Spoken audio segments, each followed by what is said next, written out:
কোন কবরে নাফরমানকে যখন নেওয়া হয়, আমি নিজে এই হাদিস পড়াইছি, আল্লাহর নবী সাল্লাল্লাহু আলাইহি সাল্লাম বলে কোন পাপীকে যখন কবরে নেওয়া হয়, কবরের ভিতরে না, কবরে নেওয়া হয় যখন, তার লাশ যখন কাঁধে নেওয়া হয়, এই কাঁধে অবস্থায় নাফরমান আর পাপী আপন স্বজনরা যখন তার লাশ কাঁধে নেয় খাটের মধ্যে, আল্লাহর কসম নবী বলে সে এমন বিকট চিৎকার করে, ইয়া ওয়াইলাতা ইয়া লাইতাহা, হে আফসোস আমার স্বজন, আমার ইলা আইনা কদ্দামতুমুনি, আরে ফুত তুই আমারে কই নিচ্ছিস, আমার সন্তান,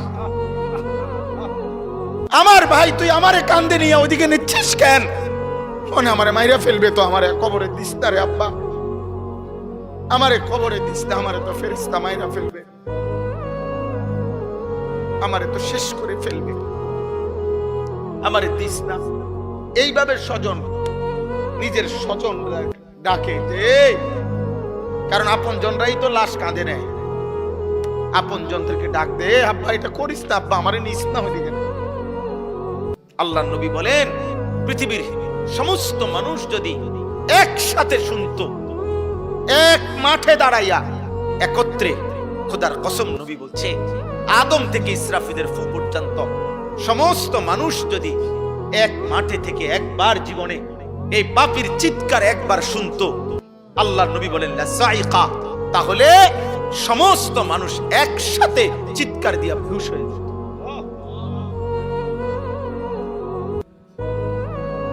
তোমরা মস্কারি মনে করছো, শেষ পর্যন্ত দিন শেষে মিলাইয়া দেখো অর্জন তো কিছুই নাই। যত নারী দেখছো কেউ তোমার আপন না, মোবাইলের নর্তকী তো তোমার না, নর্তকী তো তোমারে ধোকা দিছে, নর্তকী তো তোমারে ধোকা দিছে, সিনেমার নর্তকী তো তোমার না, রাস্তার বেপর্দা মেয়েটা তো তোমার না, তোমার কিচ্ছু না, সে তো রূপ যৌবনের ফেরি করে। হ্যাঁ, অস্থির ছবি যারা দেখো বাবা, কি দেখছো, কাকে দেখো? তোমার ক্ষয় ছাড়া, তোমার ব্যয় ছাড়া আয় কি? মোবাইল গেল, এমবি গেল, চার্জ গেল, টাকা গেল, কোমরের ক্ষমতা গেল, হারাম বীর্যপাত হইল, লজ্জাস্থানের সক্ষমতা নষ্ট হইল, শেষ পর্যন্ত একদিন পঙ্গু, অচল ছাড়া, ধ্বজভঙ্গ ছাড়া আর কি? আমি খোলামেলা বললাম, কত শত যুবক, কয় শ, আমি চ্যালেঞ্জ করলাম, তুমি শুনবা, আমার কাছে আছে, আমার কাছে হোয়াটসঅ্যাপে জমা আছে, এমন শত শত বাংলাদেশের ছেলে, তাগড়া জোয়ান ছেলে, পৃথিবী জানে এমন জোয়ান ছেলে সুন্দর, কিন্তু নারী দেখতে দেখতে, অশ্লীল ছবি দেখতে দেখতে, যাদের পুরুষত্ব নাই, যৌবনের সক্ষমতা নাই, এই হাইওয়ান অশ্লীল আর উলঙ্গ ছবির পাল্লায় পড়ে ভিতরের জীবন শেষ। আখেরাত তো নাই, আখেরাত তো পরের খবর, এটা তো নাই কিছু, দুনিয়াও কিছু। যেই কোন মানুষ চ্যালেঞ্জ করলাম বেটা, বাংলাদেশের প্রতিদিনকার পত্রিকা, বাংলাদেশের প্রতিদিনকার চ্যানেলের খবর তোমরা প্রত্যেকেই দেখো, কি পরিমাণ পরকীয়া বাংলাদেশে বেড়ে গেছে। এর কারণটা কি? কারণ এই স্বামী এই স্ত্রীতে তৃপ্ত না, এই স্ত্রী এই স্বামীতে তৃপ্ত না, আর কোনো কারণ নেই। কারণটা কি আব্বা? সব সব নারী দেখতে দেখতে, সব অস্থির ছবি দেখতে দেখতে, সব যৌন দৃশ্য দেখতে দেখতে টেম্পার সব শেষ। এজন্য ওই মেয়েও, মহিলাও আরেক বেড়া খোঁজে, এই বেড়াও আরেক বেড়ি, কেউ কাউরি দিয়া তৃপ্তি হচ্ছে না।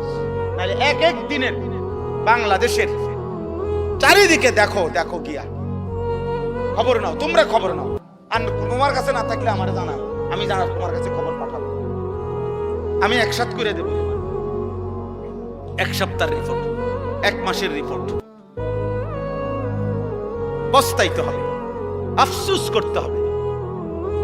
বয়স্ক বাবারা আপনাদেরকে বলছি, আপনারা যাদের ছেলে নামাজ পড়ে না, সারা দিন রাত মোবাইল টিভি দেখে, খোদার কসম আপনারা এর খেসারত দিয়া, এই লজ্জা এবং বেইজ্জতি হইয়া এরপরে আপনারা চলে যেতে হবে।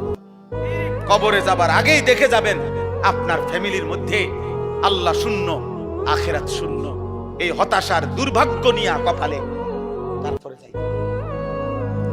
হিম্মত থাকলে আজ ভেঙ্গে ফেলেন। 14 বছরের ছেলের মোবাইল ভাঙ্গা ফেলেন, তার সাথে যুদ্ধ করেন। আমার ঘরে মুসলমানের বাচ্চা, তুই আমার সন্তান মুসলমানের বাচ্চা যদি ঘুমাইতে হয় ফজরের নামাজ পড়তে হবে, নয়তো তোর মতো নাফরমান গলা ধাক্কা দিয়া বাইর করে দেন বেটা। যা নাফরমান বেটা, বাইর হ তুই বেটা, তুই আলাদা যা বেটা, তুই আলাদা কামাই। তোর মতো বেঈমান আমি খাওয়াইতে হবে কেন? তুই তো আল্লাহর দুশমন। সেদিন এক অভিভাবক কাইন্দা দিছে, একজন অভিভাবক আমার কাছে আইসা বলছে, হুজুর আশ্চর্য, আপনার সর্বোচ্চ 12 থেকে 13 বছর হবে, আপন ঘর থেকে 2 লক্ষ টাকা চুরি করে নিয়ে গেছে, নিয়া 60টা মোবাইল।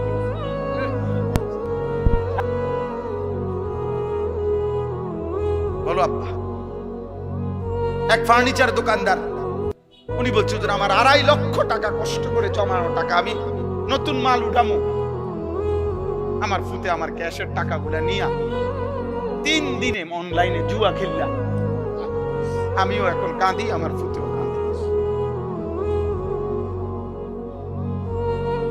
আমার জীবনের হুজুর আর কিছু নাই, পুঁজি নাই। আমি 2.5 লাখ টাকা, একটা গরিব মানুষের 2.5 লাখ টাকার পুঁজি কিছু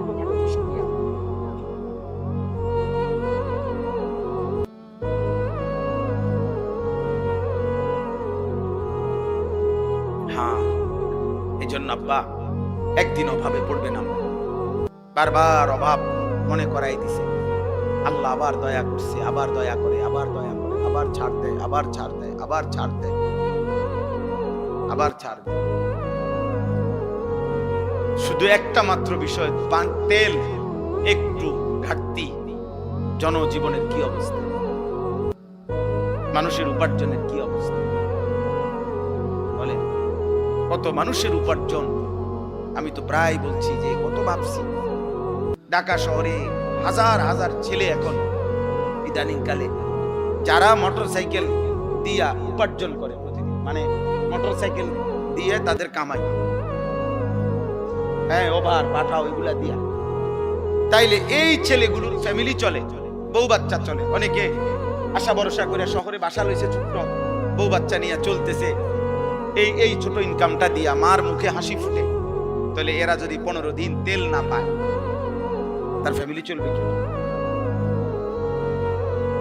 আর আমাদের ছেলে পেলেদের চেহারা দেখলে বোঝা যায় অসভ্য, এমন অসভ্য যে পৃথিবীতে দুর্ভিক্ষ আসুক, মহামারী আসুক, আমার উপরে যদি আসমানও ভাঙ্গা পড়ে হুজুর, আমি আমার নারী নর্তকী মোবাইল ছবি দেখা থেকে 1 সুতা নড়ব না। আল্লাহরে বলেন আপনারা হুজুররা যদি বলিয়া আল্লাহরে আমগো মাথার উপরেও যদি আযাব দেয়, আমি আল্লাহরে সেজদা দেব না, দেবই না। আপনি আরো কইল দিতাম, আমি নামাজ পড়তাম না, সাফ কথা। এই হলো তোমাদের অধিকাংশ ছেলে কলিজার ভিতরে তোমরা এমন শক্ত অবস্থান নিয়ে নিছো, মানে আল্লাহর সাথে, যে আল্লাহকে চ্যালেঞ্জ ঘোষণা করে দিলা আর কি, যে আপনারে দেখায় দেব, সেজদা আপনাকে দেব না, আপনি কি করতে পারেন?